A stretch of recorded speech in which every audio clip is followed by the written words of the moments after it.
dire toi.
Think there'll be more people coming, or we can start it. I think we're okay. I think we have a lot of students who are traveling and doing things, so we have fewer than usual. Good. I just don't want to be too German and start before 2 o'clock. I think we. All right. Then welcome everybody to the PhD defense of Alexandre Battut. And my name is Petra Eisenberg. I've been sort of elected the president of this jury. And so we have Alexandre here and the committee, which is Miriam Lefkovich, Clemens Dokmose, Tom Groß, and the advisor, Michel Lafont. And the PhD defense will have 3 steps. First, we will hear a presentation by Alexandre of 45 minutes approximately, after which the committee will ask questions, of which the official length is limited to 2 hours, minimum 1 hour, when we'll be somewhere around that time. And afterwards, you all will have to leave, and the jury decides on how the defense went, and we'll write a report, and afterwards we'll come back and we'll announce the result. Okay? And then,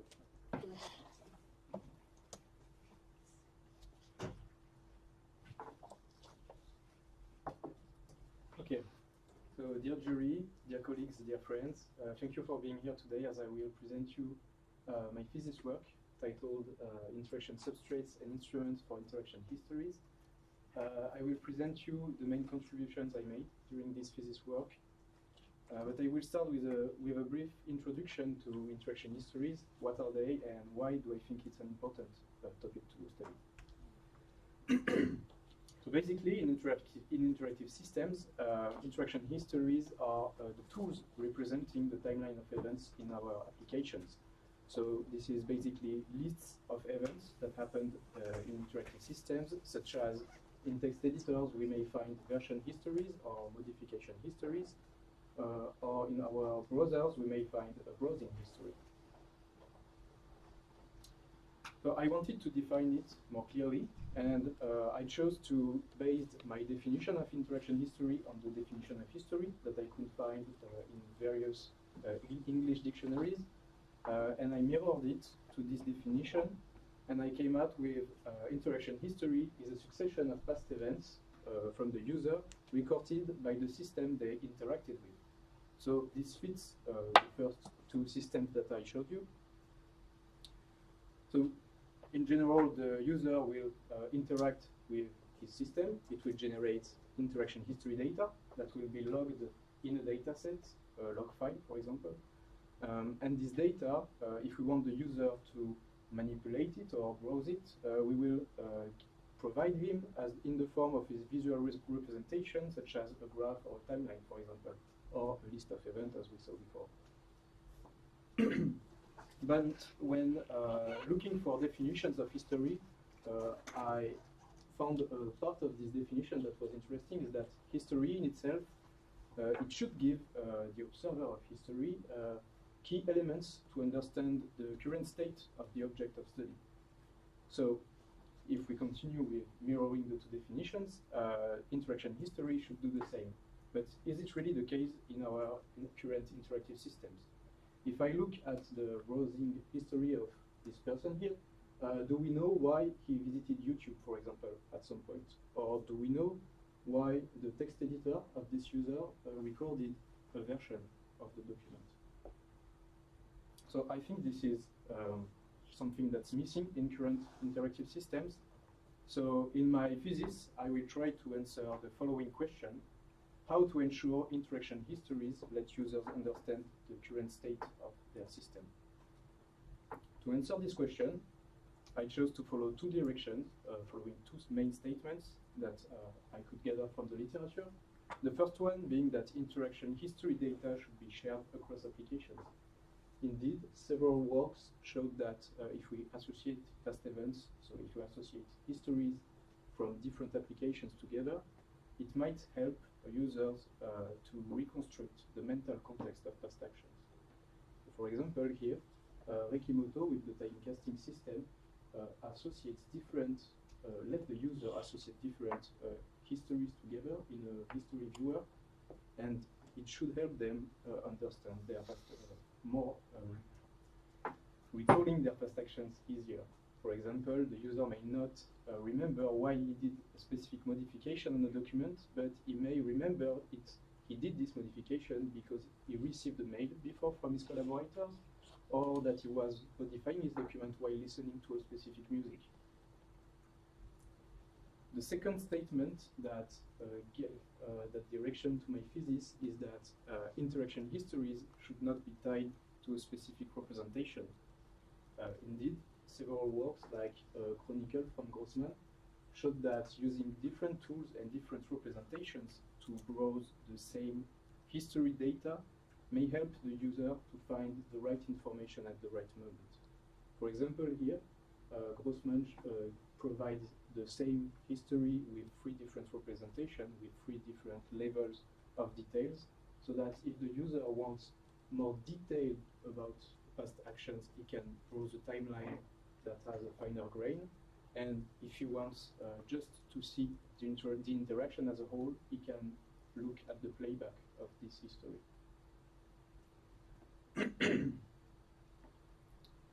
So in my thesis, what I want to do is to describe interaction history as an application agnostic object that allows to share history data across applications, and that allows different tools to browse it and manipulate it.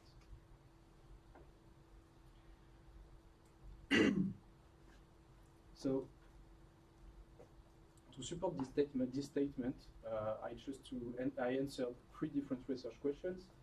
The first one being, what are users' issues and practices toward interaction histories? I wanted to know what they are actually facing with their current tools. Then I wanted to know what do users think about the usefulness of cross-application histories. I wanted to know how they wanted to interact with history as an object that could be interacted with across applications. And finally, I wanted to know how to describe and design a flexible interaction history environment. So to answer these questions, I used mixed methods from software engineering, psychology, social sciences, and design that I will detail in the presentation. And I came up with 3 distinct contributions, which I will also detail afterwards. But yeah, sorry. So as I said first, I wanted to understand interaction history use, and I chose to study the case of collaborative text editing.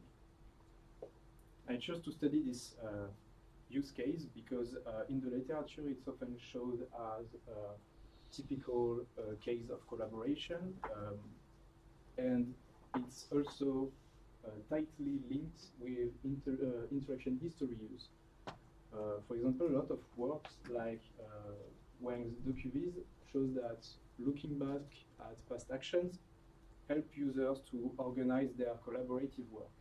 For example, with this tool, with this visualization, Wang provides user with a visualization of who interacted with a document, for how long, at what place in the document, and providing this to organization helps them understanding how are splitted the role into the organization and how they should do what they should do to organize themselves better. Other works also show that the collaborative writing activity is not only happening on a text editing system, but is fragmented among several devices and several applications. For example, Larsen Ledet here shows an overview of how should be organized different artifact ecologies in collaborative writing. People will negotiate an aligned artifact ecology, but they will also use different personal devices and applications around this aligned artifact ecology. So if this activity is fragmented among several applications and devices, so traces of the collaboration should also be scattered in different applications.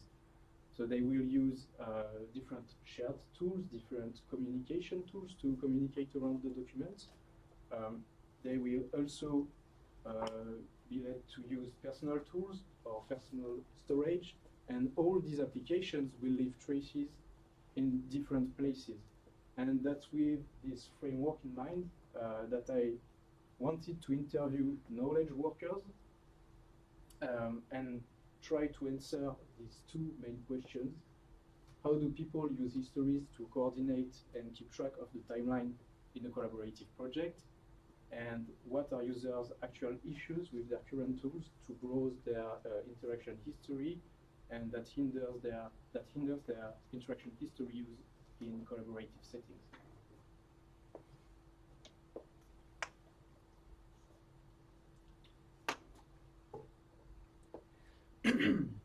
So I interviewed 12 participants with diverse profiles.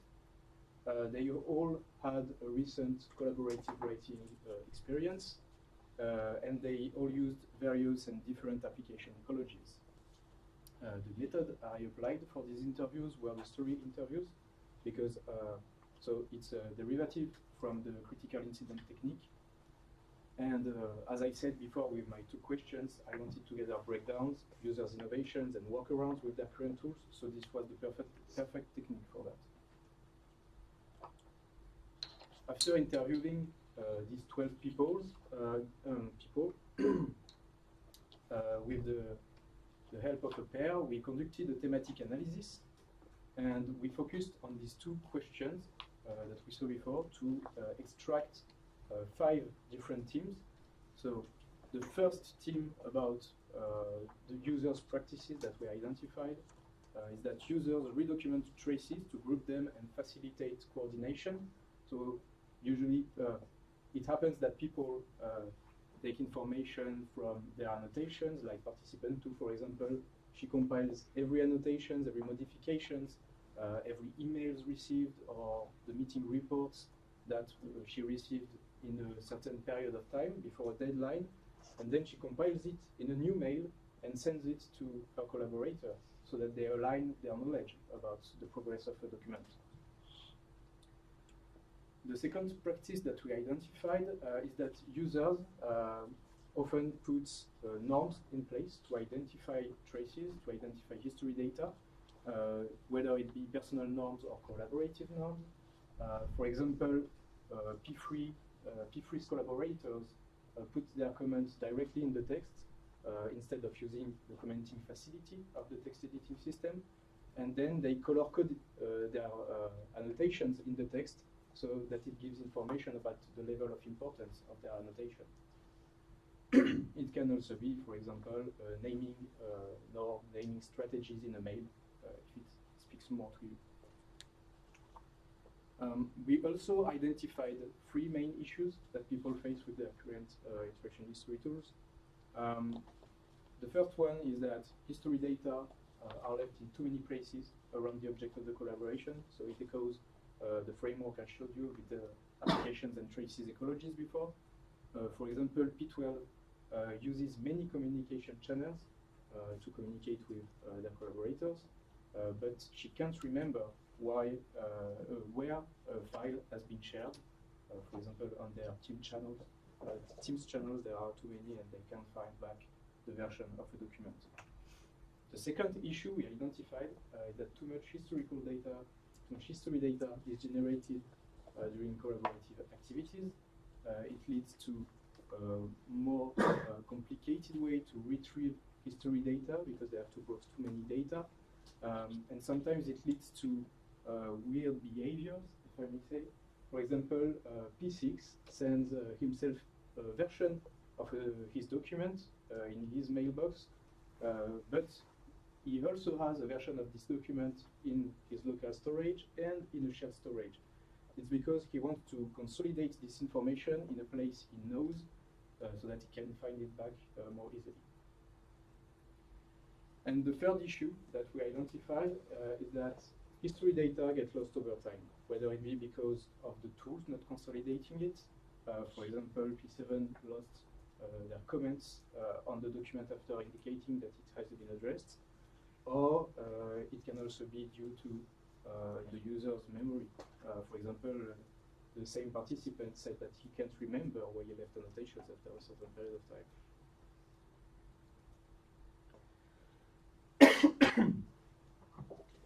So, as a conclusion, the 2 main takeaways that I would extract from these interviews is that users need to browse numerous history data from a lot of places, and the lack of support of their current tools can eventually lead to losing the understanding of the timeline of events.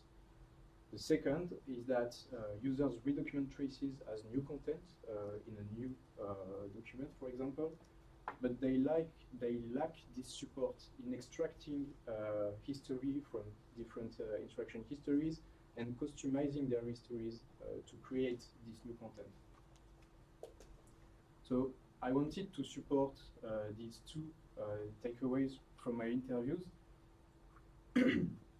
So I conducting design sessions with users and I implemented cross-application history tools to better understand how they want to interact with histories in a cross-application setting.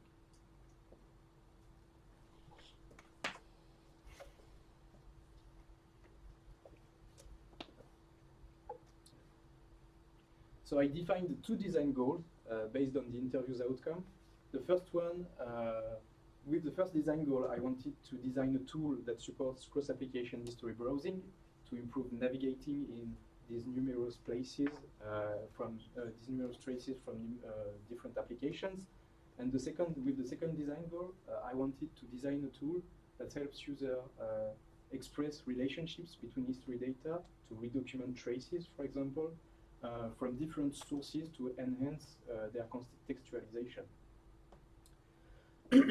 So to design these 2 tools, I used the user-centered design process. So first with some design methods like brainstorming, different design workshops. I used prototyping methods. I also used generative concepts to reflect on my prototypings. And I ended up with trace lens and trace picker, two tools to interact with cross-application history. Then I implemented these two tools in a cross-application history system that I called OneTrace, and I evaluated it with users. So for a matter of temporality here, I will only present the process for trace picker, but the second tool is detailed in the manuscript. So I wanted to design an instrument to enhance history data contextualization. So I ran a participatory design workshop divided in 3 sessions of 4 participants, divided in 2 groups of 2 participants. And basically the question I would ask them is, how would you group traces from different applications together to make your history more understandable? So basically I provided them with these little pieces of papers, these little post-it-like pieces of paper, which details an history data, a trace from an application. For example, here it's the content of a mail that has been sent at 12 a.m. by Ron. So they had a number of traces, and I would ask them to find relationships among history data, to create together groupings of these traces, and to present these groupings to the other group and discuss their ideas together.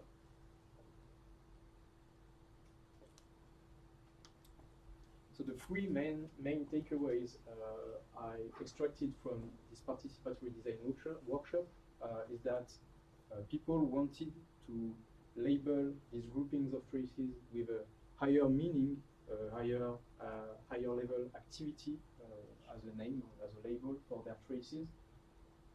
They wanted to organize them as custom sequences, not always following the temporality of events, but maybe following higher level causality between the different events that occurred. And they wanted these sequences to be allowed to be minimized if there was too many information in that, and only highlight the important traces so that they can came up instead of looking at the finer details of the sequence.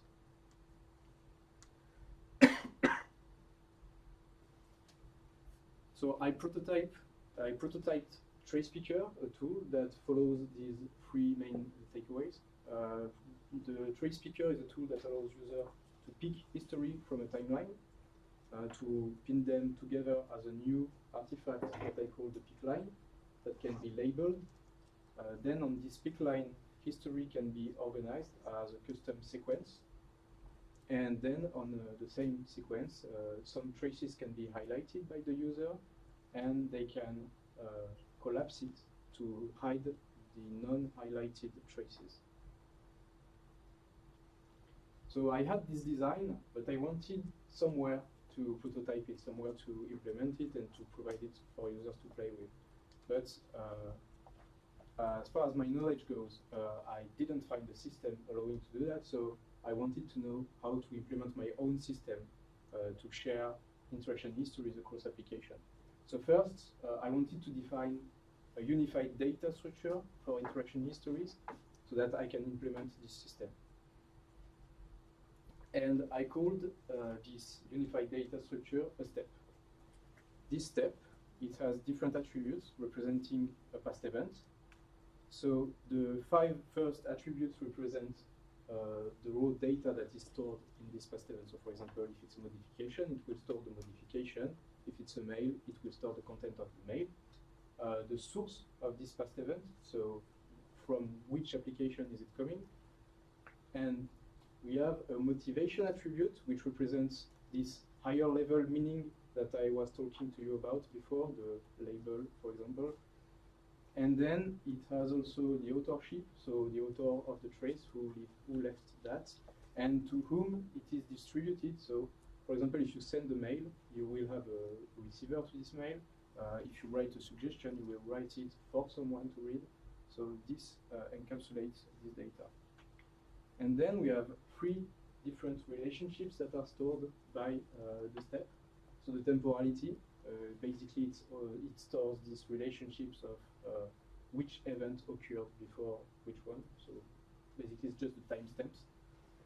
Then the causality, which represents these custom sequences that I was talking about before.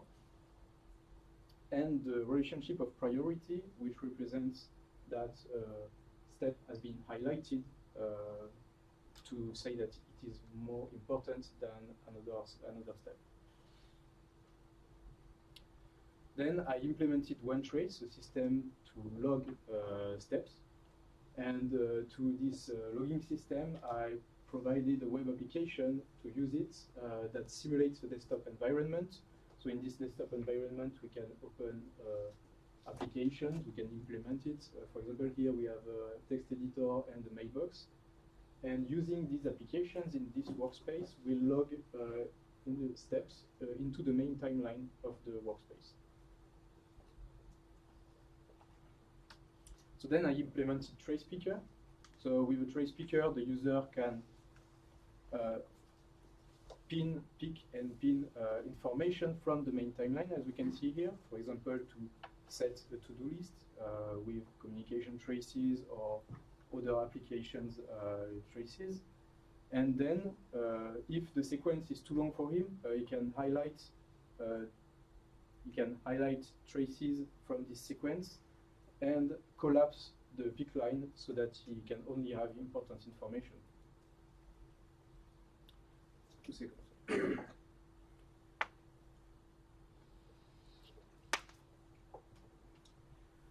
So now I wanted to provide this trace picker tool to users to gather their feedback and know what they think about the usefulness of such tool to interact with cross-application histories, and what do they think about cross-application histories in general.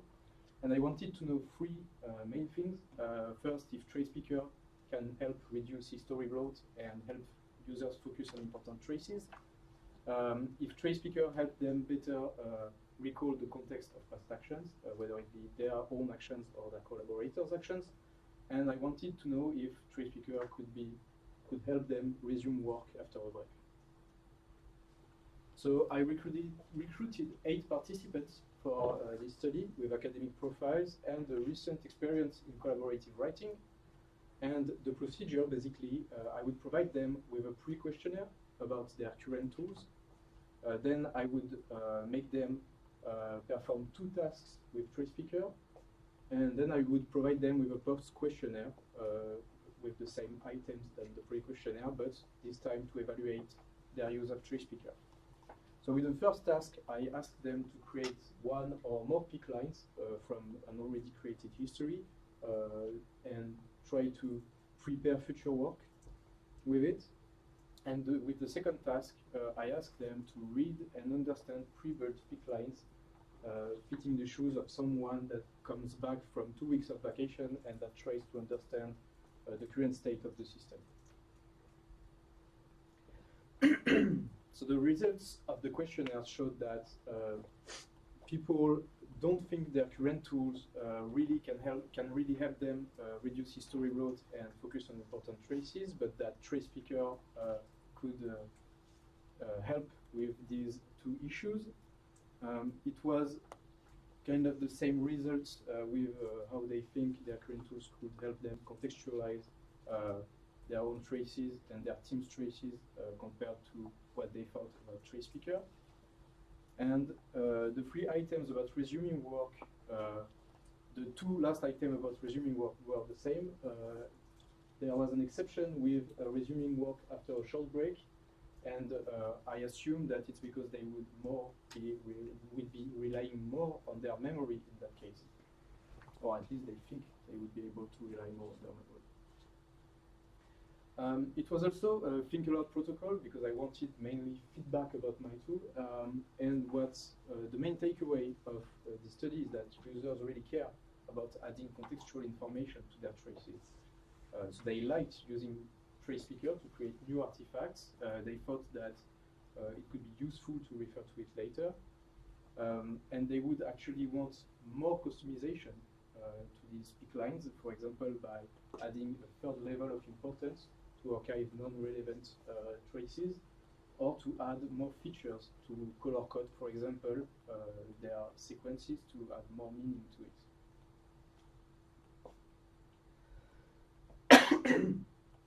So, the trace speaker study showed that participants saw benefits in browsing and interacting with cross-application histories, and they liked engaging with trace speaker.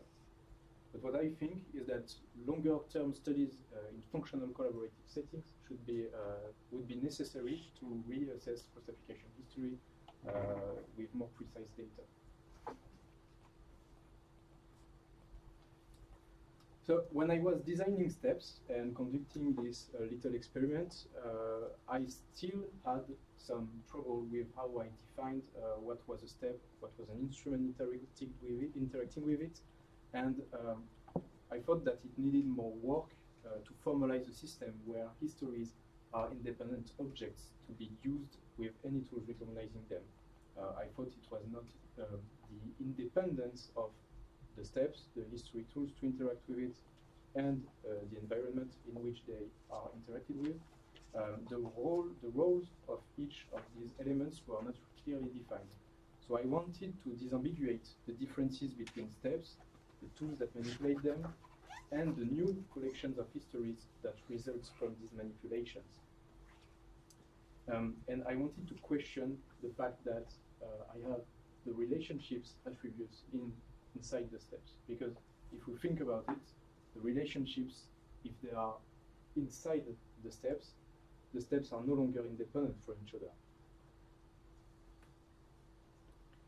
So I wanted to describe this framework for cross-application interaction histories, and I based my work on the conceptual model of interaction substrate and instruments developed over the years by Wendy Mackay and Michel Baudouin-Lafont.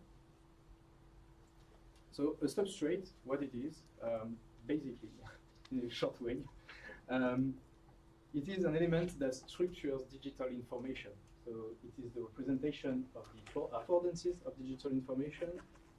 It defines the constraints and the properties of this information. For example, here you have the same substrate with 4 different representations representing different affordances, different properties of this information, and the user will be able to interact with this substrate, with this representation, with different instruments that can interact with these specific affordances. And these instruments are first-class objects that can operate on substrates. So there is a clear decomposition between what is the digital information, what is the substrate, and what is the instrument that can interact with it. And that was this decomposition that I was really looking forward for my model of interaction histories. So what I did first is that I tried to break down a timeline, the most basic interaction history tools. So the timeline instrument, as an instrument, it allows to interact with a history log system in the log file of the system, and then it will compose a new history substrate, a new collection of history elements, the timeline, in which it will order the different past events temporally. So it will represent the relationships of temporality in between the different events. I did the same thing with my trace speaker tool. So the trace speaker, as an instrument, it allows user to collect different history elements into a timeline, for example, or into any history substrate, and then it will create a new substrate from this operation as a new collection of history elements that I called before a pick line.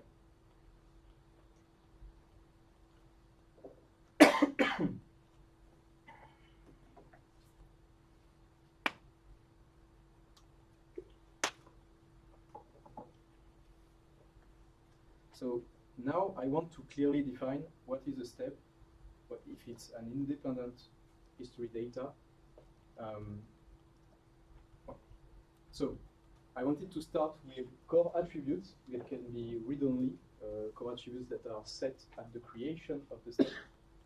So these 4 attributes represent what happened basically on the system. So There is the time in which a step has been left, the source of this step, as we saw before, so in which application it was left, then the author of this step, and the interaction. So interaction just only represents the data that I told about before. So it's the content of a modification, for example, or the content of a mail.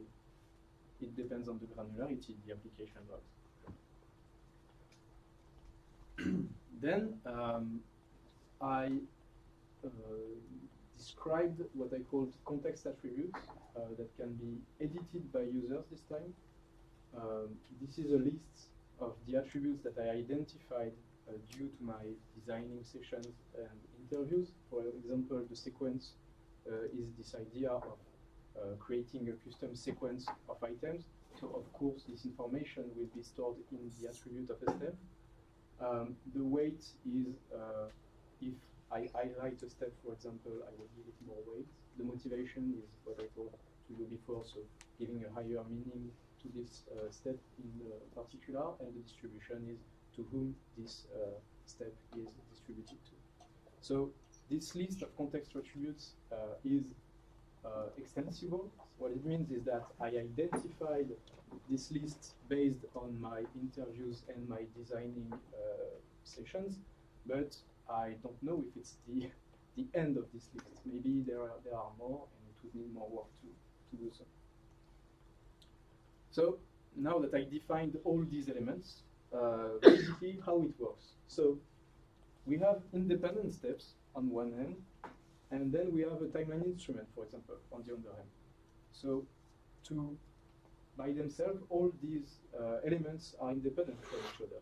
But if I interact with this instrument on my independent steps, it will create a new substrate of history, and it will represent and build this relationship of temporality.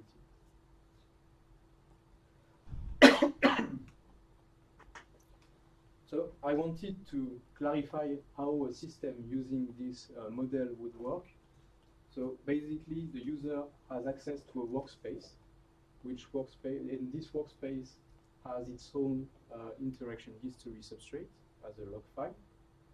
And the user would be able to import, to integrate any of his applications from his personal application ecology into this workspace. And these applications would be allowed to log new steps in the workspace's history substrate, or a component should be able to translate the history logs of this application, if it's not native, into new steps in the workspace's history substrate. Then, if he wants to interact with this history data, the user would have to import his own instruments into his workspace. So there could be instruments that read the workspace's history substrate and extract and shape a new substrate. So for example, a timeline, that's how it works. But with tools like the trace picker, the user will have to interact with already visible, already represented substrates into the workspace to create a new substrate of history. And some of these substrates, like the trace picker, for example, the pick line, for example, the user can interact with it to highlight some of the steps, so give it more weight. By doing so, he will update some attributes of the steps, so it will update the workspace's history substrate consequently.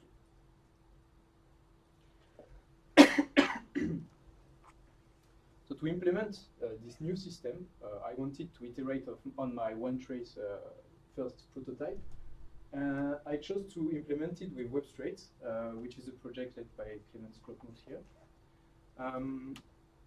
There are two main benefits of using Substrates to implement my model. The first one being that the document object model between web pages in Substrates is synchronized with the server and all the clients. What it means is that if I have this shared workspace between users, even if everyone can see only their own tools, the steps can be stored into the shared document object model of this web page. The second advantage, main advantage of using Substrates is that a web page, so it is called the Substrate, can transclude other Substrates. What it means that it can include into the same Substrate different other Substrates pretty seamlessly.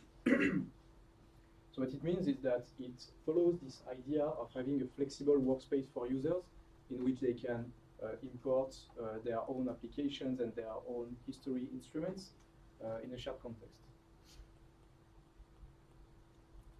So I implemented it following the framework I presented to you before. So here we have two different users opening the same workspace, the same context as I called it. And on the far right, you have the document object model of this context. The users will open the same note-taking application and create new notes on it. So on the right, on the left, you have Alex creating one, and on the right, you have Ben creating another.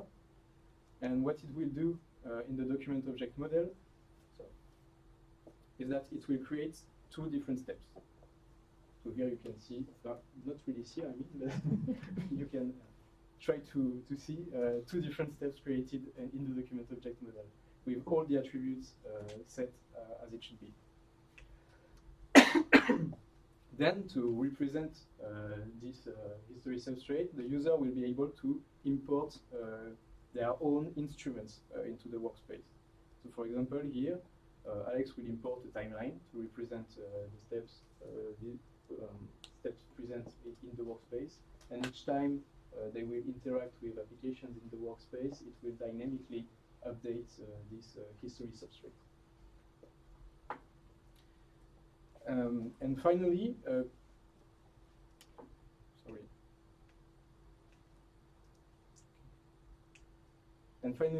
people will also be able to import history instruments that can update the attributes of the step, for example, such as the behavior of the pick lines I showed you before. So here it is a bit simpler.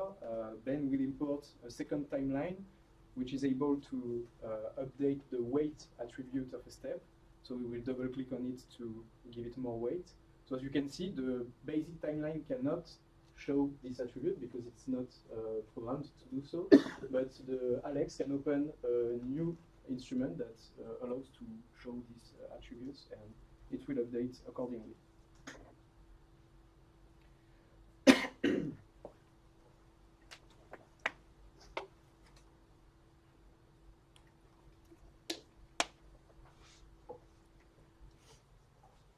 So, as a conclusion, in this thesis, I presented you my three main contributions.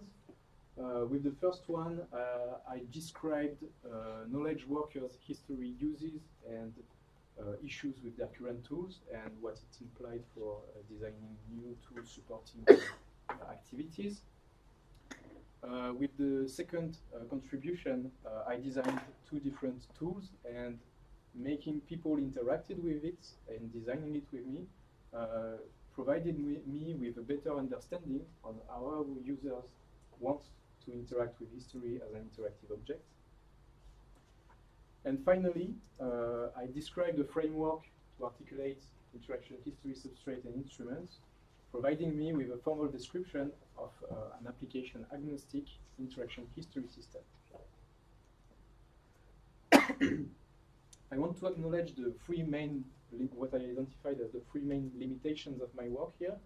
The first one being that collaborative writing was a rich and insightful case of history usage, but history is more than collaborative writing.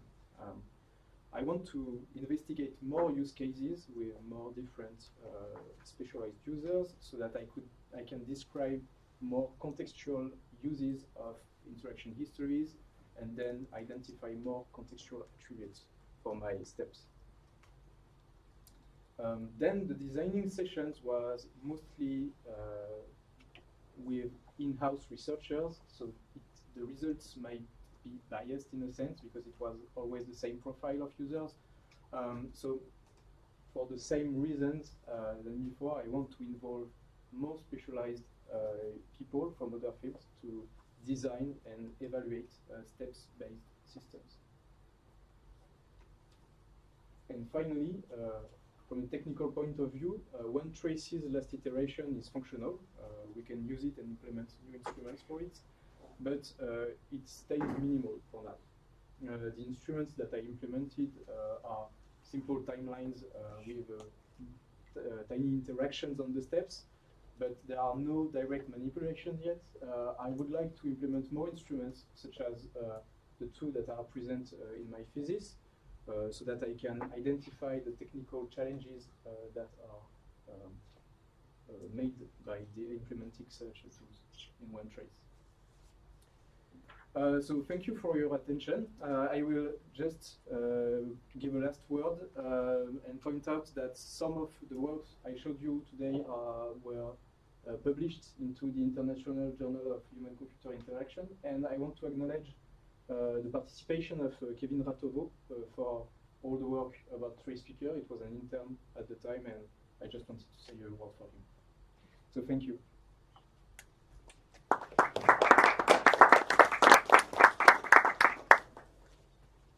Okay, so thank you, Alexandre. And we're now going to proceed to the questions. And the order of the questions is the rapporteur go first, then the examinateur, at the end, the thesis advisor, and at the very end, I'm going to ask the audience also. Just be aware, from the audience, only people with a PhD are allowed to ask questions. For the rapporteur, we go usually going by graphical distance first. So I'm going to start with Tom Gross, and then we'll split after. Okay, thank you very much. Thank you very much for the very nice talk and informative talk. I read the thesis, but I still learned some new things. I mean, this is really a fantastic thesis. I think the procedure is really human-computer interaction. What you did, it's really you looked in the literature, you did co-creation workshops, you developed prototypes, you evaluated them. So that's how it should be. I have maybe a warm-up question just for my understanding, for clarification. So when you talk about objects, changes to objects, and then you talk about the history of objects and changes to objects, one question is always the connection between the two. Yeah, I mean, we know when you to say it metaphorically, we know from smartphones, for example, when we get notifications, how easily do we get from the notification into the app and can do changes in the app? So how is your way backward and forward between the interaction history? Because in your scenario, you said in one user study, you ask the user, you want to have reminders of what to do tomorrow. So if I have this history and I know what I would do tomorrow, how could I easily get to the things that I actually want to do rather than staying in the history? Yeah. So you mean like linking the provenance of for example, my steps to the application. So my idea was that by consolidating this attribute of source into the history data, we should be able to implement simple bridges in between this history data and the place where it has been left. I have to concede that I had it was a bit problematic because it's having just a single attribute for that. It was hard to identify, for example, in a text document, where was the modification. So I had to go through all different calculations on the document to understand that. So yeah, I mean, it can be done, but yeah, it's a bit. It can be a bit problematic. Yeah. And maybe a second question, a more conceptual question. You had a nice framework on your slide 54 of the substrates, and of course it's very complex to go into it. But and you somehow explained the connection between the substrates and your work, but I was still not 100% sure. Where does the history come into this picture? Is that orthogonal, or is that another layer? Or and with history, I mean, on the one hand you have the objects, the contents, yeah, that is more or less on the same level, but on the other hand you have history in the sense of time also, yeah. And how is that connected? So conceptually, so I wanted the same decomposition for understanding history, interacting with history, but the first, the hardest thing was to understand what is interacting with history, because as you said, it's time. It's not really physical data. For example, when you have a graph, you have a graph, like you have affordances. When you have a history data, you don't really have affordances to it. It's like abstract. So for sure, it is hard to do a parallel in between the two modelizations, I would say.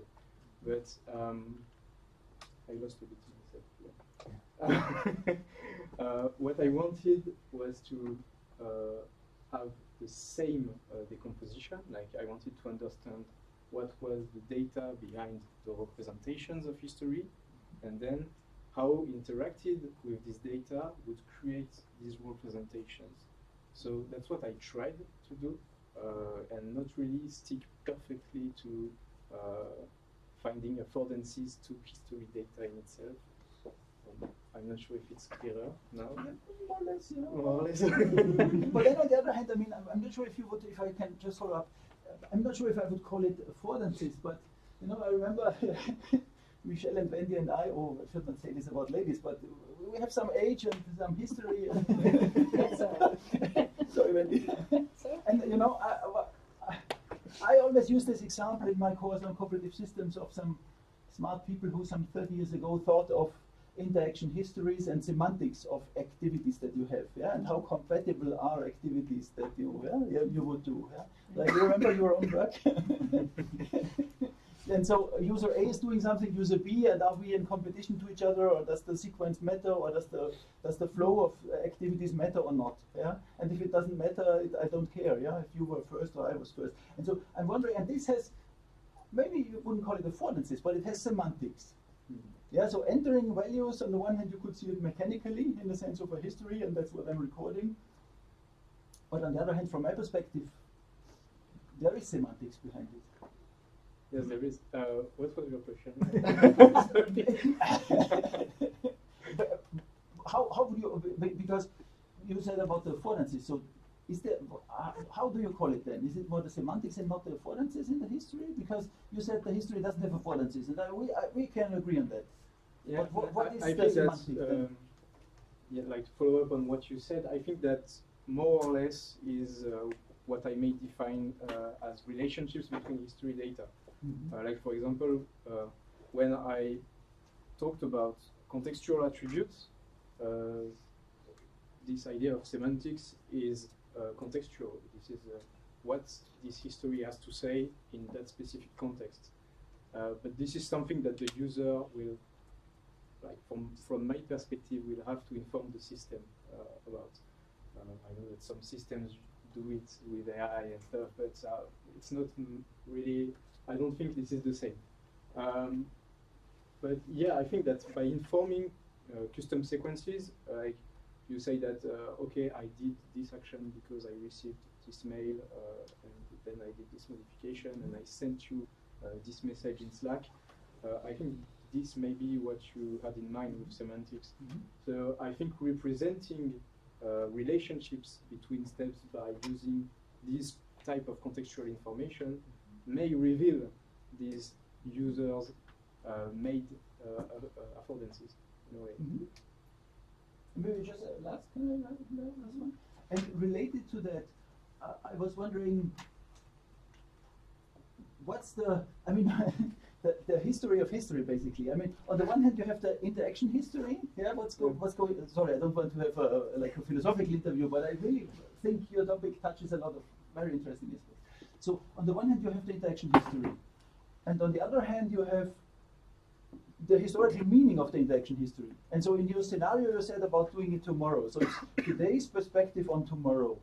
And I was thinking, what are the application areas of the tool when you look maybe from a distance? So maybe it does make a difference if I'm looking at the interaction history today. Yeah, I'm watching today a football match and I want to, from today's perspective, see what was the most interesting in this one match. Or I want to have the bigger picture, yeah, and see the best goal of the tournament or the football player of the century. Yeah, and that might make a difference on seeing the history of a match or not. Yeah, so you mean that the meaning of the history may change over time, right? Yes, Maybe or not. That's a Yeah. question actually. Does it change, and how could you accommodate it in your approach? Yeah, I think it can change. And actually, it was like one of my first questions was how to record interaction with interaction history. And I just assessed that it was an endless question, Yeah. because then how to record the interaction of the interaction with interaction history. So I chose to stay on the first level for now. How could it fit? Well, maybe we should record the history of context attributes, because so core attributes won't change, but with my approach, the context attributes will change. They are meant to be changed actually, depending on the user's needs. So yeah, maybe we should record the modifications of context attributes, and it may fit because modifying these context attributes requires the use of specific instruments, and these instruments will have history. So that's not something I implemented, but it should be, I mean, it should fit in that model. Thank you.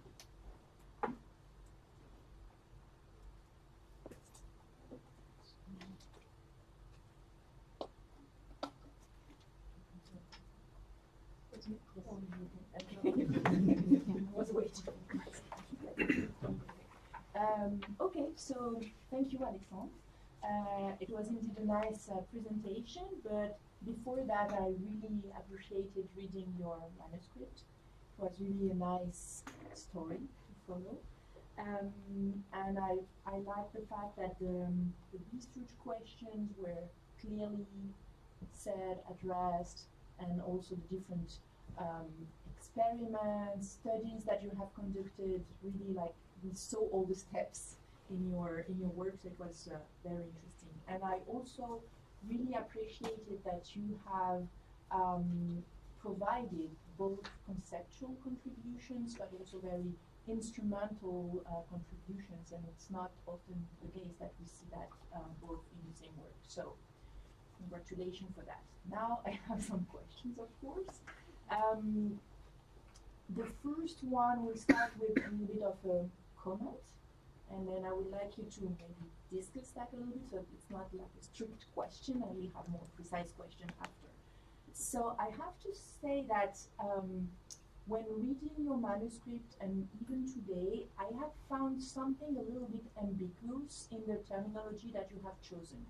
Because you said that, so sometimes you say that you are interested into text editing and sometimes collaborative writing. And for me, it's not the same. Text editing is focused on one text and you edit it. And so it's more the history about the document that you are writing. And collaborative writing, from my perspective, would be broader. And if I understood correctly your work, it is broader because you have taken into account the whole ecology of artifacts, and you mentioned that some emails could be taken into account, so, and you said cross-application. So I found that a little bit weird sometimes to say it's text editing that is your point of interest, because I thought it was broader. But then also, you said you started your research questions by saying that you were interested into the practices about text editing or collaborative writing. And I'm not sure if you can really understand these practices independently from the artifacts that the people are using. And in fact, the theory of practice is telling us that the artifacts are part of the practice. But in your study that is presented in chapter 3, and where you presented here the practices that you have identified and the issues, you do not mention, maybe I missed it, but you do not mention at all the artifacts that these people that you have interviewed are using.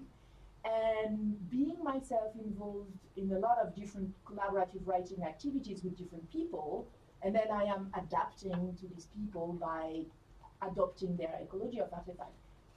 My practice is completely different if I am working with people who impose working with Google Doc, or the ones who are working with Microsoft Teams, or the ones who want to do complete like open source systems.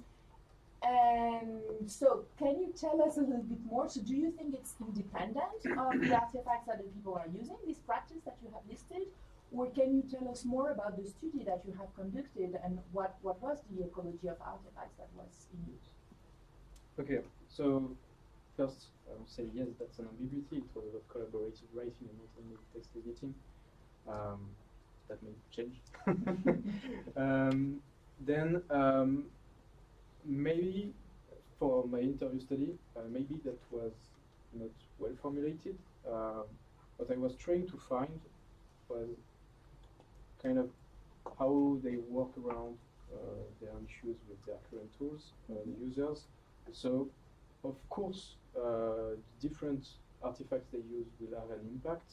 What I wanted to know is what were the common ground in between all these different artifact ecologies. What were the common grounds that, like the common strategies that I could identify, whatever their ecology, what was the most recurring practices. So for me, it was not really a limitation. It depends on the direction I wanted to give to my interview study. This is not like there are reasons for which I interviewed these people more than others, but the fact that I didn't choose 12 people from the same organization was not really a limitation in the light of my study specifically. Of course, if I wanted to see the effect of a specific ecology on history uses, yeah, it would have been a huge limitation, of course. Okay, and so were these people having different ecologies of artifact or not? Yes, so there were. So I will just go back to this slide because it will be clearer, I guess.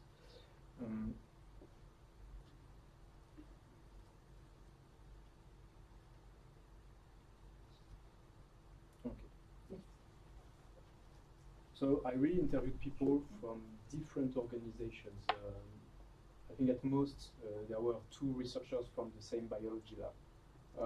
But I had technical managers and project managers, for example, that were from the industry and dealing with documents in way different ways than the UX designers.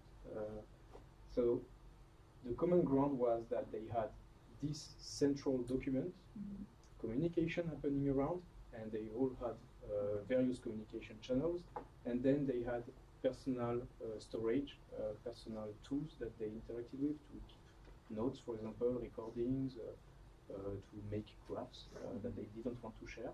And then they had shared storages, and it was always this setup. Of course, it was not the same tools, so they didn't have the same facilities for commenting, annotating work, etc.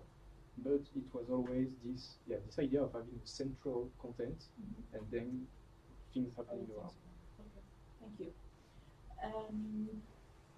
Then my second question would be about the conceptual model that I found very interesting. And I have a question on the context attributes. Okay. In fact, I have 2 questions on this conceptual model. So, I was wondering about, in particular, about motivation and sequence. So, if I understood correctly, motivation is what I would call an intention, is why did they do this step, right? And then sequence, you said it's the causal thing. And I was wondering, so how do you, collect these context attributes? So if I understood correctly, and it was nice to have videos, by the way. It was a nice addition to the manuscript. So motivation, I understood it as, the author could add a color or a comment and saying why did they perform a certain step. But how do you find the sequence? So is it also something like that the author is adding? Is it automatic? I was not sure about this causal element, because how can you find what was the causal or the intention, and then I don't know what is the difference between the motivation and the sequence. So maybe that was not clear in the manuscript. So these are attributes that are completely edited by the user. Okay, all of them. By the use of these tools. So I called it sequence. I know I had to find a word for it. I called it sequence because they were creating sequences of traces. Yes. But it's not always causality. Ah, well, you said it was cool. Yeah, yeah. I did not invent that. Because it's really hard to find a common name A for chronology. that's why I ended up Okay. calling it sequence Okay. because it's a sequence.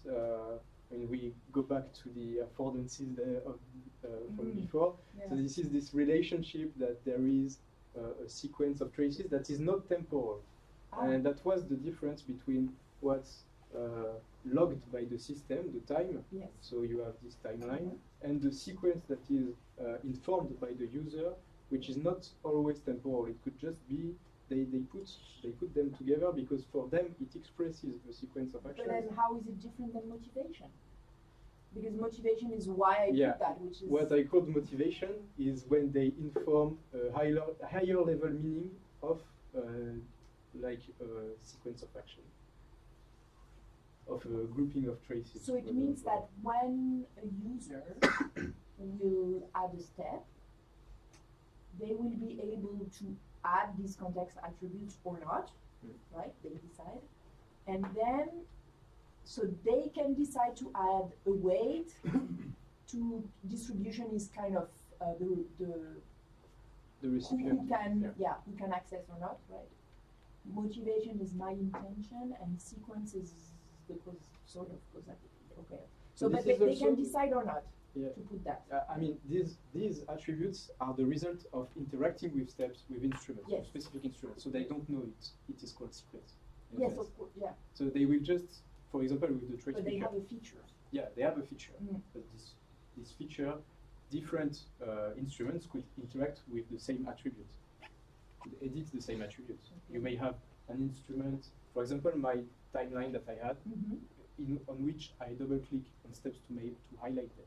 It will give them the attribute of weight. Maybe you have an attribute that bubbles up steps in a timeline to Okay. give them more weight. And maybe for the user it won't, like it will have the same effect of providing it more importance, but they will not call it weight, Okay. I guess. Yeah. So Okay. Okay. Can I just finish? Yes. So then to go on with this conceptual model and more the how it is implemented, I was wondering if you have thought of balancing the burden or the task of the person, the user who is creating a step, and the sort of recipient of the step, so the person who will try to understand the interaction history. Because sometimes when you try to make that the easiest way for someone to add a step and to add the attributes, then it doesn't mean that it will be very easy for the other one to understand. You know, sometimes it's not always balanced. Like, you know, when you write an email, you let the recipient making all the inferences to understand why this email was sent, etc. So here, did you think of this balance or not, and why? How? So I've thought about it. I mean, that's what I tried to do with the user study that I showed, Yeah. like asking people if they thought it was better for resuming work after a short break, for example, in which we are in the case of I receive the steps and I don't have the time to organize everything, or after a long break. And that's, I mean, it's not really, that's one of the limitations of my user studies, that I couldn't assess that exactly, but I could gather feedback, and I think creating these new artifacts is not worth in a short time stamp, actually, because it demands too much work for users. But over the long run, and if we let users having simple instruments to customize their history over the time span of a project, for example, it may provide them with a better ratio of time lost and time gained.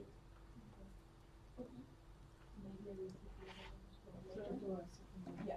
Okay. So then we will move to the examinator and to Thank you. I also want to say that it's been a very exciting thesis to read and very thought-provoking. I think that the history of our interaction with computers is generally an untapped resource from the user's perspective. Currently, the history of our interaction are mostly used against us, tracked in various ways for other purposes than our own, and not really to empower us. I would like to see if we can take a step a bit back and perhaps be also a bit visionary based on the work that you've been doing.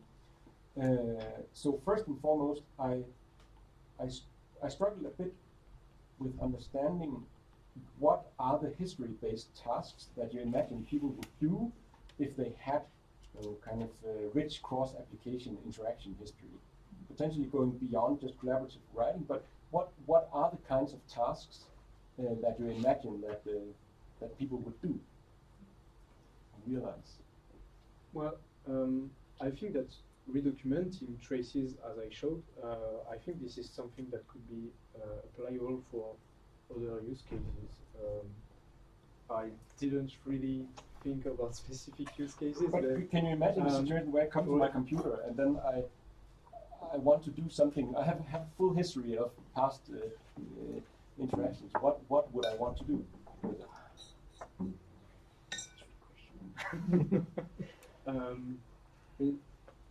I think that even for social purposes, it could be something useful. For example, I cited the works of, I don't remember, but the biography paper, which provides people in the same social environment this shared history of the different operations that occurred on social content.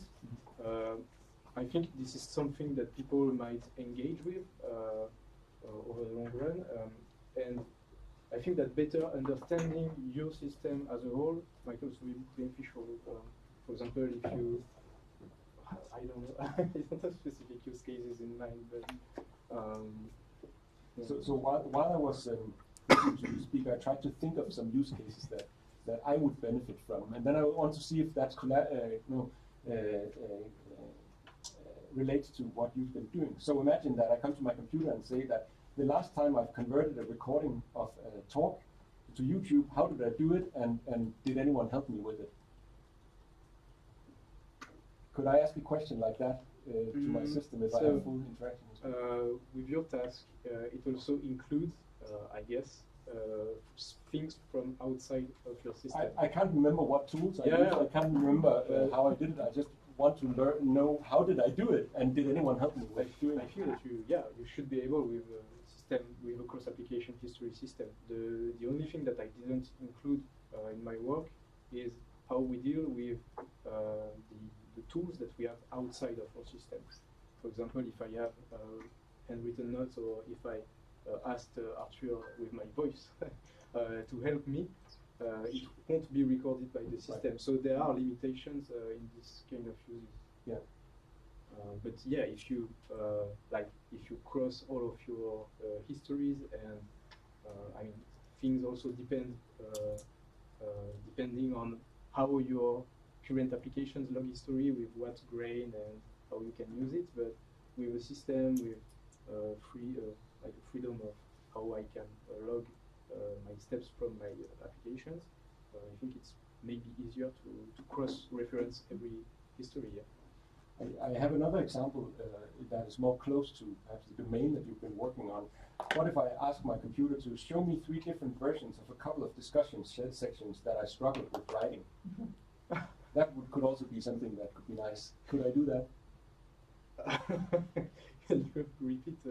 So I'm writing a discussion section for a list paper, for instance, and I'm struggling. I always struggle with that. So yes, so I want to see 3 different versions of discussion sections I've written in the past that I struggled with writing, and I want to see the version, different versions of those, so I can see how I improved it.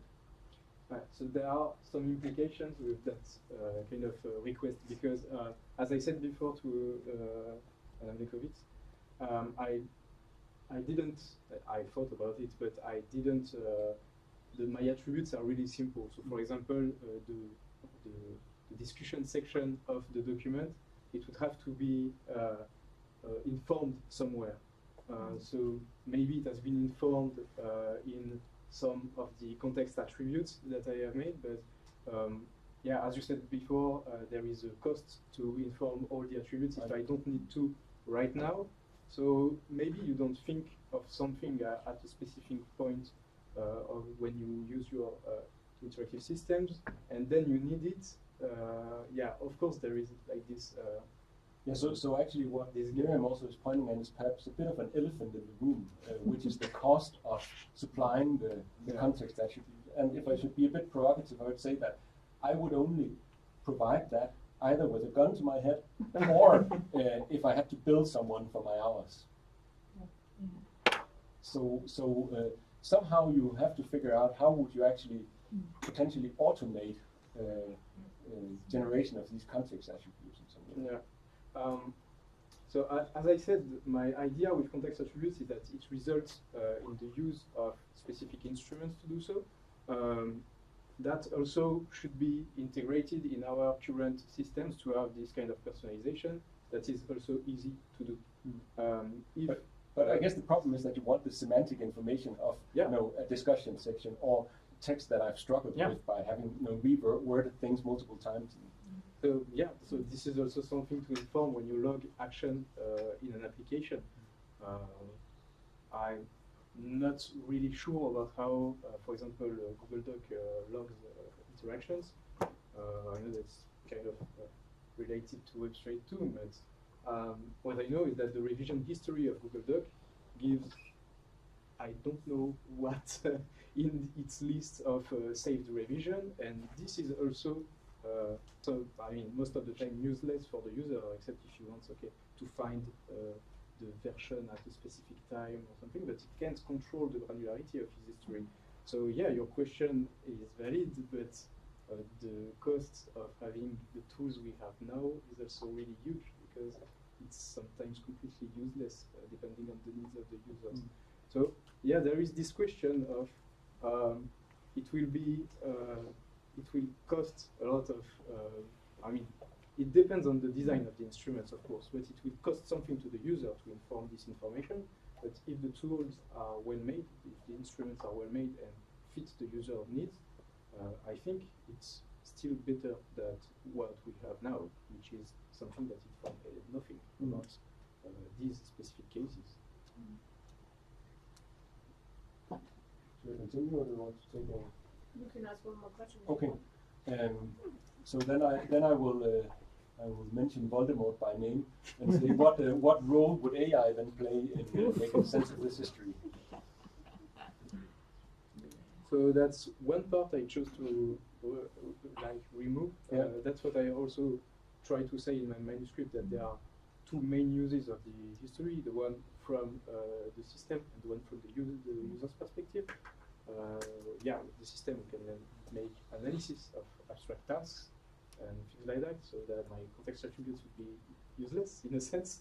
But this is not what I had in mind when I was, I wanted to find this idea of affordances of histories, for example, try to define it and find if it allows us to make, to improve interaction history tools.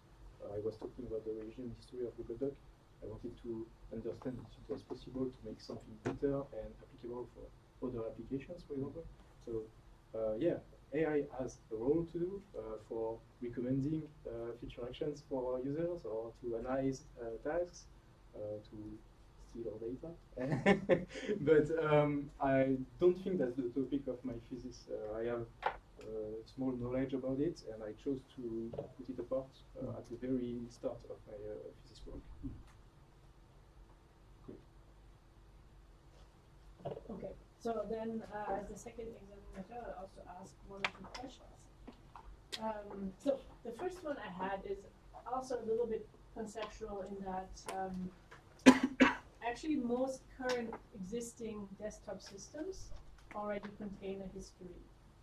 And there's this interesting instrument that also leads to jokes. I don't know if you know this one. That's a picture of a car crash and it says Control Z.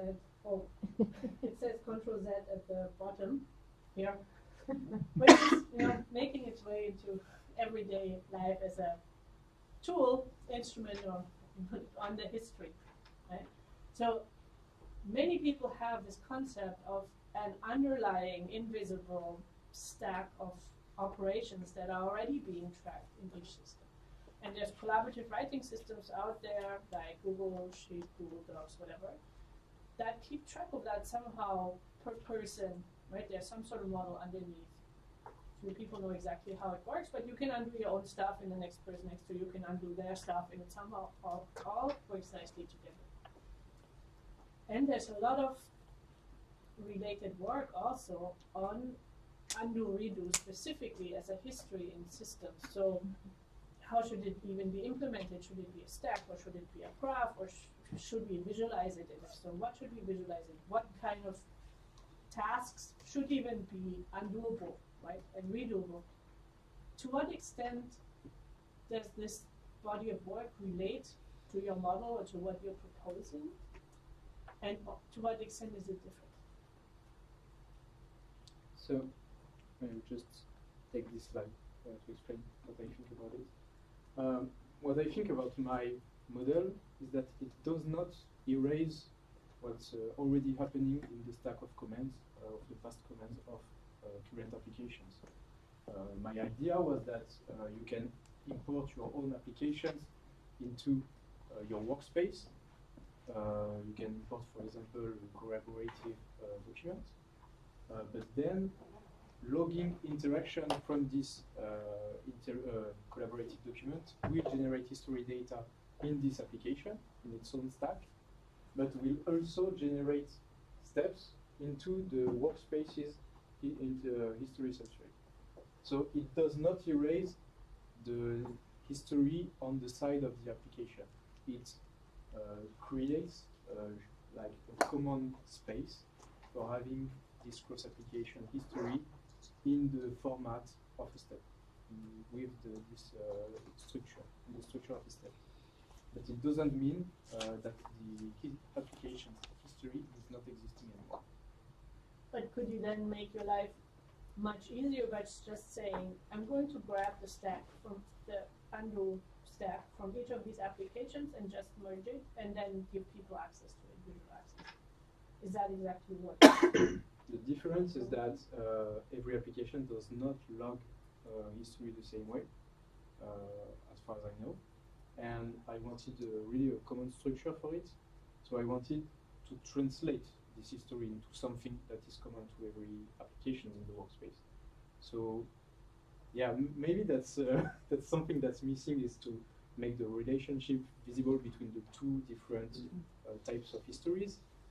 What I wanted to do is simply a translation of it into this new structure. I guess the other thing I didn't quite understand is, for example, some writing tools, they will let you undo each individual letter that you typed.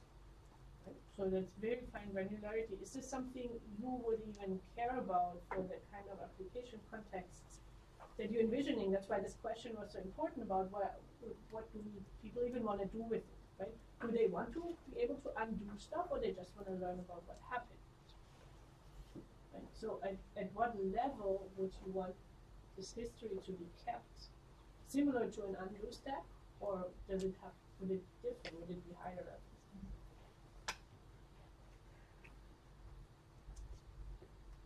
I think I misunderstood your question, I'm sorry. Can you repeat it? Yeah. I'm So very sorry. let's say I'm using Word, Yeah. right? And I'm starting to type my characters, and then I misspell something and I press undo. Yeah. I will undo every single character that I type. Yeah. It's a history that's being kept on a very fine-grained level, on the individual character level. And is this so ultimately you have a usage context for the ecosystem that you're proposing, right? Would you care about the granularity of history at this level, or how would you want the tools to define the history so it makes sense for the application context? Right? Do you need to know that I misspelled 3 characters and then I wanted to go back, or would you just want to know today I typed 1 page of text and here it is? Right? You can keep history at very, very different levels of granularity. And what level of granularity makes sense for the application context you are targeting? It really depends on the context. So that's why I was really blurred about that. Like I didn't define any granularity in my steps. I said it could be logging the content of a mail, for example. It could be logging the whole modification, changing the font of a sentence, for example, also. For me, it is so dependent of the context. It's hard to define without going into specific use cases and say, okay, for this use case, maybe the text editing application has to translate all of his history of command into steps, because then the user will have to represent this whole timeline. But for other text editing applications, maybe the use case would be more to understand higher level abstract tasks. So maybe the user doesn't need to have access to this information. So this is the contrast between how to design the system to support the user, or how to design the specific applications to support the user. Here, I think it's the responsibility of when we design the specific applications with a specific target to identify the user's needs and know which granularity we want to provide to the users to represent their history and reuse it for something else. But again, this does not erase the history of command from the picture. But yeah, I think that's still, there is still some work to do on this part of the framework, meaning what do we translate into step into the workspace's history. Yeah, I agree with you, but this poses some very practical problems, because as an application developer who, if there's somebody comes and actually wants to implement the system that you're proposing, they have to choose something, and they cannot predict every single possible application context. Yeah. Do you have any suggestions?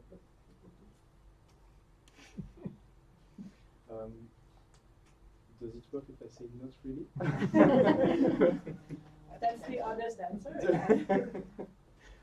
That's an honest answer. Yeah.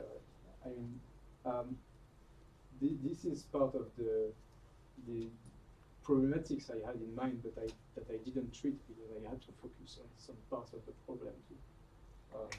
For me, it was really the responsibility of the application to define this granularity, and yeah, then we would have to understand the user needs with this application. Of course, it could be different needs, and then we should provide different level of granularities and identify which type of granularity we want for this specific user. This is something that needs to be studied. I don't have the knowledge for that. Okay. Good. So now we can do a second round. So I want to give the thesis advisor the very last word. So first I want to check with the other committee members if they have any more questions. Tom, do you want to add anything? Happy to take a round of it. One more, okay. Yep.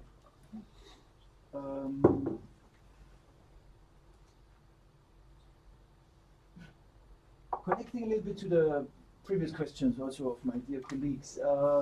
So if we ignore for a moment AI, but still think of automatically generating log files and automatically logging all history, and users having some investment into the history, yeah, and interacting with the log file. So what would from the lessons that you learned during your PhD, be the ideal distribution of work.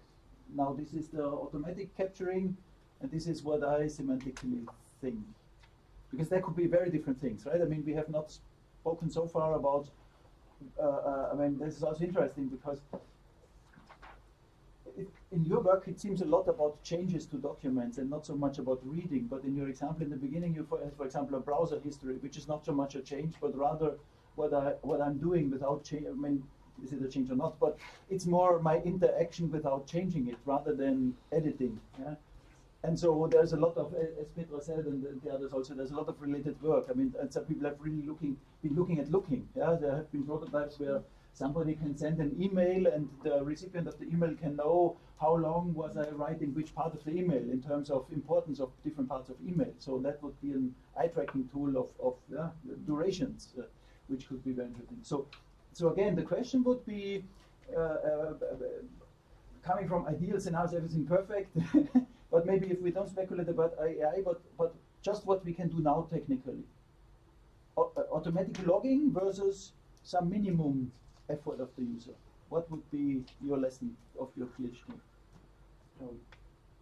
I think definitely there should be some customization involved into the histories, or at least providing them, if we have AI, for example, providing them with recommendations on how to customize your histories in really the lesser work, the minimum work involved. For example, if we take like the revision history of Google Doc, it can be improved. I don't really know why it is. I mean, for me, it's really bad, but because of what I learned. But I don't really know why it is not improved with just simple labeling or simple color coding, things like that, to really provide users with more. More at first sight, at first glance, they understand the semantics, as you said, of their revisions. I think this is because it's a clearly full automated system, which has no sense on the user side, and you have to understand your own history because you didn't make the savings. But yeah, with minimum work, we may find ways to improve the uses of interaction history.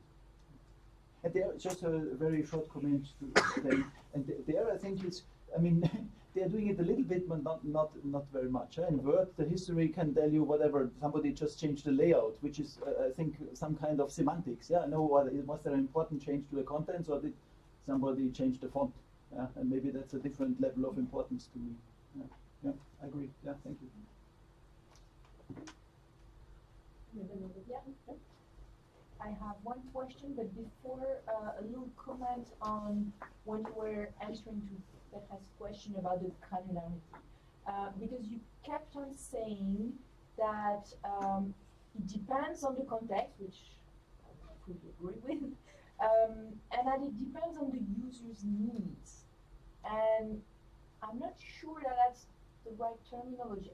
I'm not sure that we have a need, but I think that it's rather, as you want to improve the collaborative practice, I would say that you need to understand the collaborative practices, including the ecology of artifact that is in use, to decide what is a step and what is the granularity of the step, rather than the user needs. Because, as we were saying before, I mean, do we really have a need? I mean, because it means that we will have to do something on top of that, and so. But we have a practice, we have a collaborative practice, and you want to enhance that. So I would say you want to understand for each different situation in which an application could be based on your model. Yeah, what I meant was more, do I need the semantics of the action, or do I need the finer grain? It was more like that. Yeah, but I'm not sure that you recollect the needs of someone. Maybe the word need is not suitable. But my real question is about something that was more in the manuscript than in the presentation, and which is also related to the fact that you want to improve collaboration. And you were mentioning in your conclusion awareness, and which totally makes sense in this situation. Like, awareness is definitely needed for this collaborative work. But then you were mentioning the awareness of the timeline. And I'm not sure about what you mean about this awareness of the timeline, and I would like to know how do you contribute to awareness with this kind of application that you could build based on the model? Okay, so what I meant with that is understanding the progress of the project. The timeline meaning not the object per se, but yeah, the temporality of the project. So when I talked about awareness of the timeline, I think it was based on the sorry, I don't have my references here, but it was when you had Trace Speaker. yeah, So yeah, you yeah. had But I was using this word because I read it.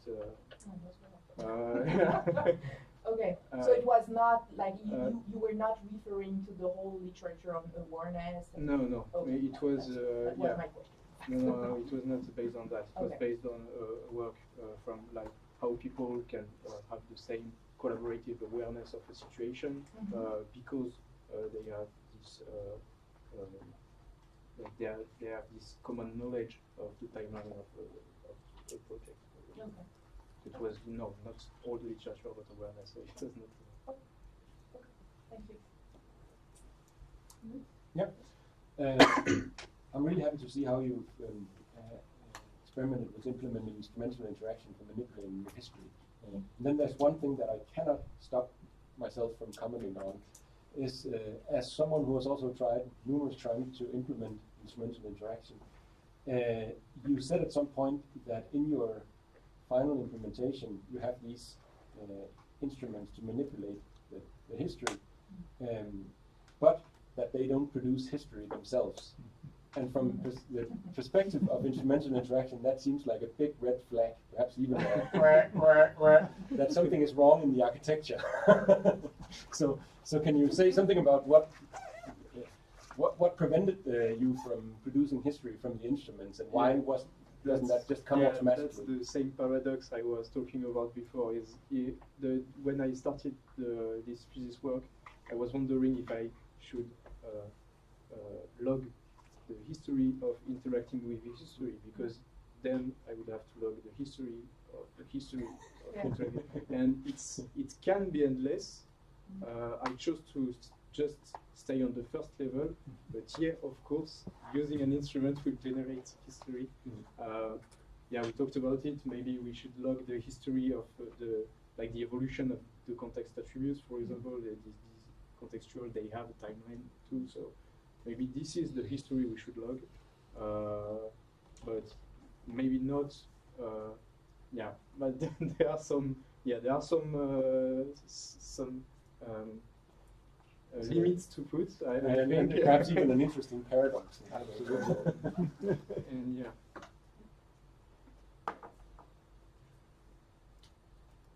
I'm going to skip my final question, and then, unless there's any more pressing questions, then I'll give the word to Michel.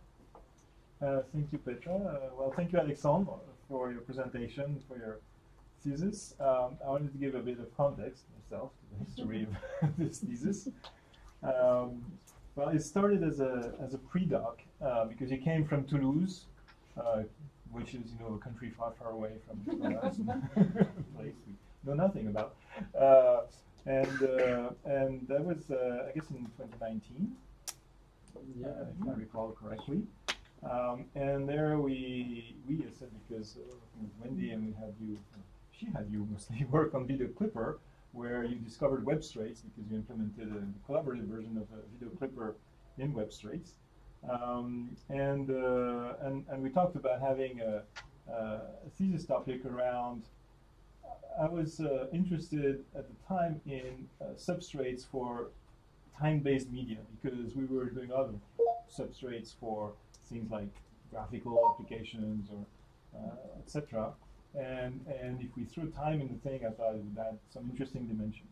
Now you shifted that to history, which I think was a bold move, because we've been talking in the group a lot about how we capture the history of interaction, how can we build on the history of interaction for helping people to learn and perform better and all that.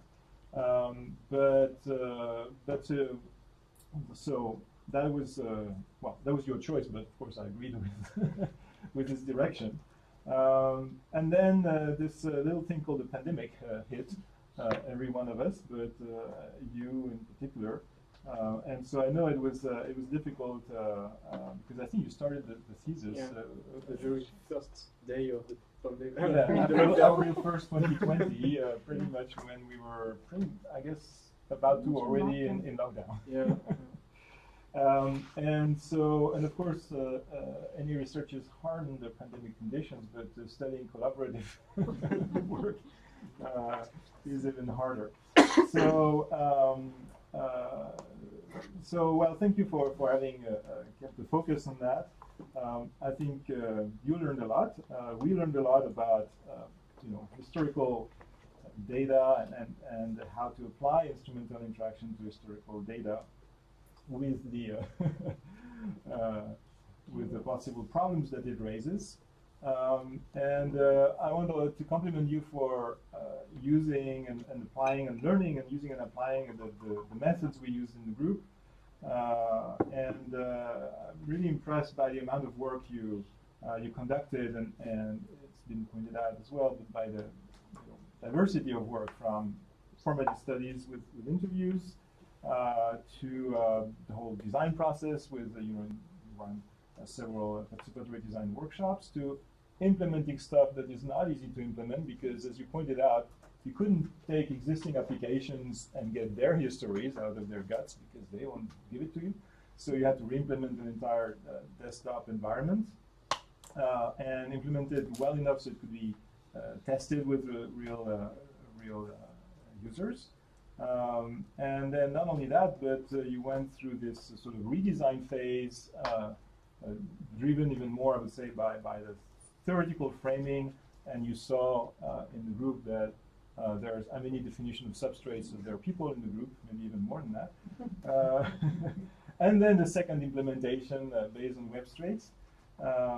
And so I think it's quite really amazing. So, and I find, it's sort of unjust that it took so much time to get it published. I took some responsibility on this. I think I don't know, I didn't have the right strategy or something.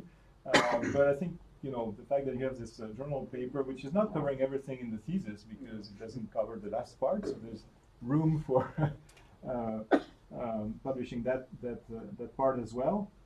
But I think it's nice to have also the whole story in one journal article rather than also sometimes we tend to slice and dice things for conferences, and gives a bigger picture. I also want to point out that you're a humble person, and I think we've seen that in this presentation, and I say this as a compliment. I think you have a lot of knowledge and understanding of all these issues, but you don't like to say something if you're not sure of it and have data to back it up. And I think some of the questions, things about what would be the right granularity, I think it's an important question, but as you said, you chose to focus on the both theoretical framing of what it means to interact with history and how it could be implemented. So I hope you'll find time to continue that work. And I think that the last part of the work, if you had a chance to conduct some kind of evaluation of your prototype, could then be packaged into a nice article. Now, as a thesis director, I'm supposed to ask at least one question, which is the dreaded question from the student's perspective. But I don't know. I mean, to me, I have two little questions. I think one would be, what would it be that you would need from an application to provide, from Word, from Google Doc, from Firefox? What kind of, have you thought about what kind of minimum API, so it would be minimum effort, I guess, from the developers of those applications to give you what you need to build your cross-application history system? I mean, another way to ask the question is: do you think it would, mean a lot of work with existing application, or is something that could be done fairly in a fairly lightweight way, in the light of the fact that they already capture, as Petra's pointed out, some of the history? I think for the minimum service API, wait. They can take inspiration of that. Who did what, where, and when. That's the four main things you need to know to understand an event. Maybe you don't understand it at the finer grain, but these are the four data you need. So I think the basic API should provide us with these information. Right.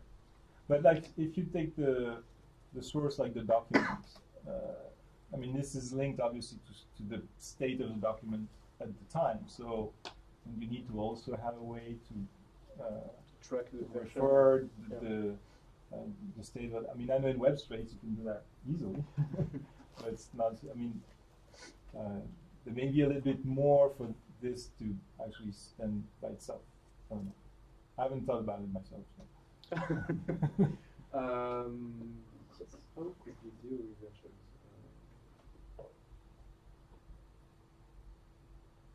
So you mean that an event has occurred on a specific version of the document? Well, if you say, for me, it's just detailing more these attributes of source. So it's the same of saying than saying at what, in what paragraph did the event occur. In which version the event occur, it's kind of the same for me. Like, it's a detail of this attribute of source, because there is this spatial information that can be stored if we think about it. But for me, this is not minimal service. This is improving these attributes in a way. Okay, fine. And my other question is, I mean, is there something you would have done differently if you had the chance? So as we said at first, we were supposed to work on temporal media. And we tried with because for me, as I started to identify the different media and stuff, I just found out that the tools representing our histories are actually temporal media. They are media with a sense of temporality that people were able to browse temporally with sometimes playback applications or playback tools. So I wanted to focus on interaction histories. I thought it was really great to study how people interact with time, and then I considered that I just asked myself how people interact with time, and it was too much of a task. So I really had a hard time framing my research for the first year at least, and I think that's the thing I would change, is to focus on one research question directly from the first month. But I think it's the same for every PhD student. So that's what I would change, but it's not surprising. Okay, thank you. Okay, so now I invite the members of the audience with a PhD to ask any questions if you would like. Okay, if that's not the case, then I would ask everyone, exactly, I'm going to kick you out. Everyone who's not a member of the jury, please leave the room, close the door behind you, stop the recording. Of course. And the streaming.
All right, so the jury has come to a positive decision. I'm going to read the report to you that we just wrote. Alexandre Battut presented his work on how to create, manipulate, and use interaction histories in a well-illustrated, pedagogical, and structured way. He enriched the written manuscript with examples and video demonstrations. The jury really appreciated the presentation of the conceptual model and would like to stress the potential impact of the research for future collaborative work scenarios. His work demonstrated a rich set of research skills from literature review to empirical studies, implementation, and evaluation. The jury asked 2 rounds of questions touching on a variety of dimensions related to the work, such as the underlying concept, its application, and implementation. The candidate answered in detail, which demonstrated his mastering of the research topic. For all of these reasons, the jury unanimously awards Alexandre Battut the title of Docteur en Informatique de l'Université Paris-Saclay. Congratulations.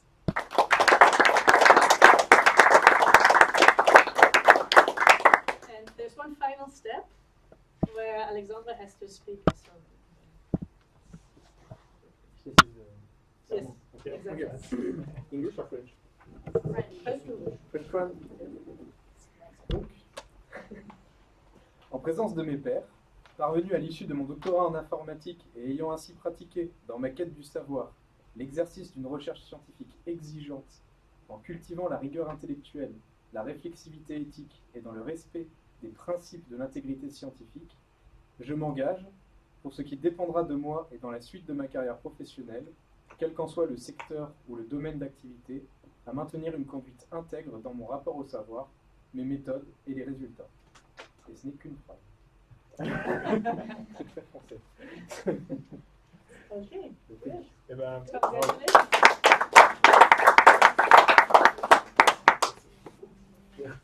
Congratulations. félicitations. Règle, comme on dit. Thank you. Félicitations. Yeah.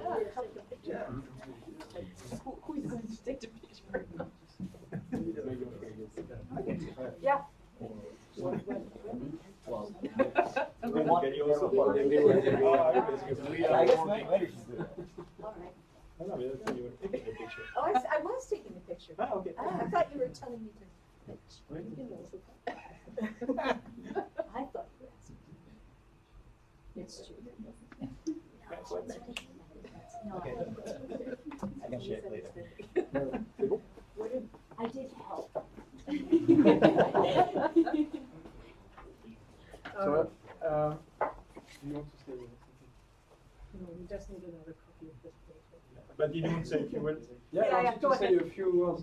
So take your time, maybe some popcorn or take a seat at least, because it will be a long thank you note. And I mean it if you want to sit. You're welcome to do so.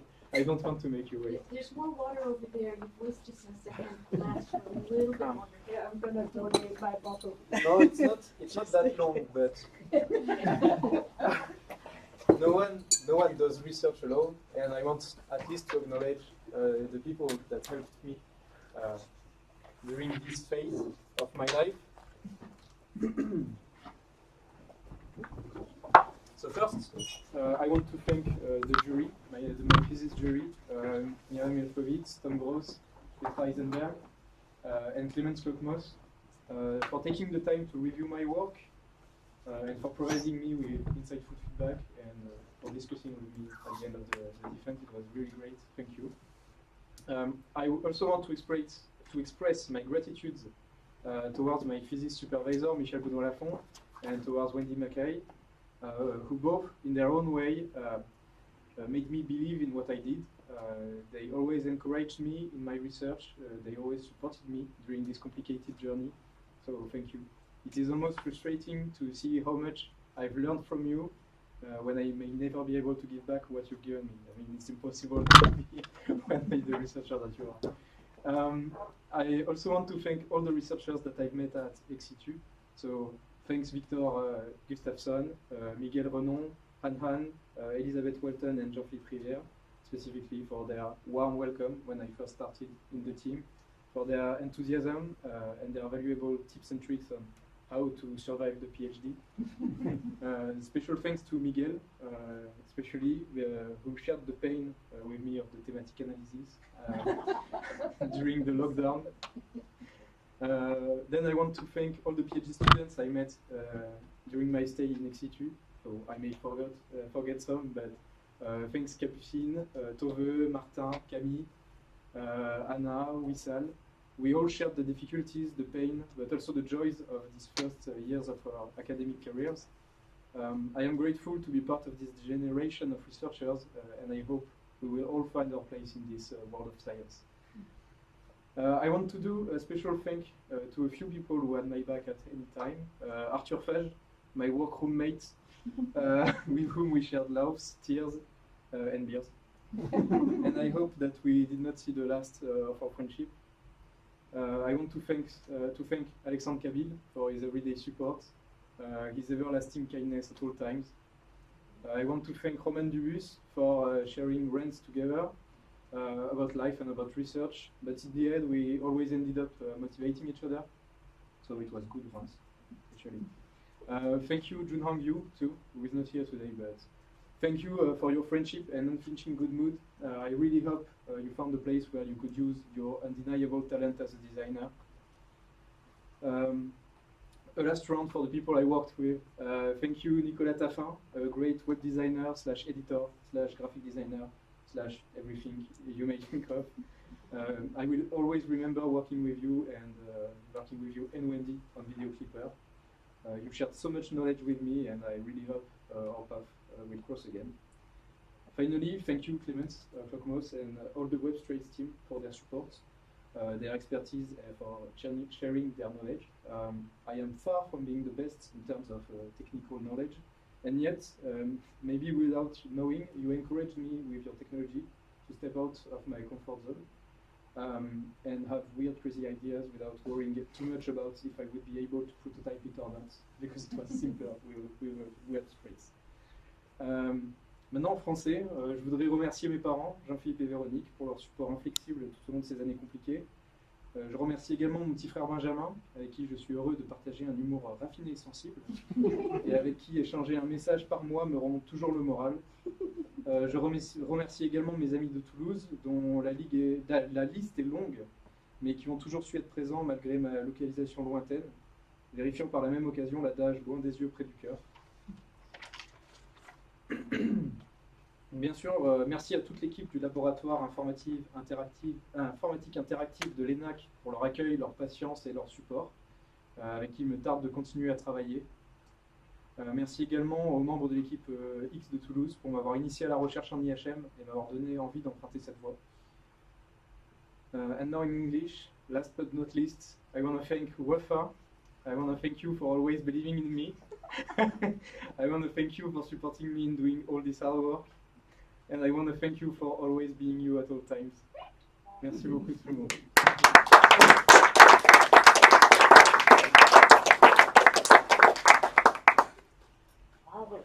It was a speech from Snoop Dogg.